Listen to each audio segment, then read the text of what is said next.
नमस्कार विद्यार्थी मित्रांनो, आपण सुरू केली आहे आपली उजळणी महाराष्ट्र लोकसेवा आयोगामार्फत जी 27 ऑगस्टला परीक्षा आहे. सहाय्यक प्राध्यापक आणि अधिव्याख्याता महाराष्ट्र शिक्षण सेवा गट अ व गट ब परीक्षा वस्तुनिष्ठ असणार आहे. त्यामुळं मराठी भाषेचे काही महत्त्वाचे वस्तुनिष्ठ पॉईंट आपल्याला माहीत असणं गरजेचं आहे. ते आज आपण घेतो आहे. लक्षपूर्वक ऐका. मराठी भाषा ही महाराष्ट्राची मुख्य व अधिकृत भाषा आहे. मराठी भाषेचा कुळ जो सांगितला जातो आहे तो इंडो आर्यन या कुळातली मराठी भाषा आहे असं सांगितलं जातं आहे. तिचा उगम संस्कृत आणि महाराष्ट्री प्राकृत या भाषेतून झाला. या भाषेची जी लिपी आहे ती प्राचीन देवनागरी लिपी असून त्याला अनेक नावं आहेत मराठी भाषेला. यापैकी बाळबोध लिपी हा शब्दसुद्धा मराठी भाषेसाठी वापरला जातो आहे. मराठी भाषेचे लेखन डावीकडून उजवीकडे केले जाते.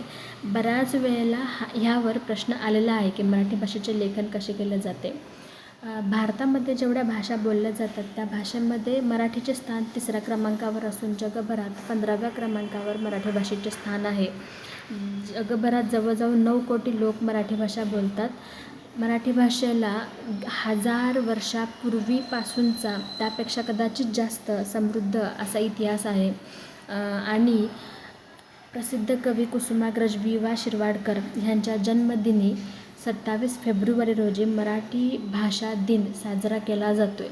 हे महत्त्वाचे पॉईंट प्रत्येकाला माहीत असणे गरजेचे आहे. अभ्यास सुरू ठेवा. All the best.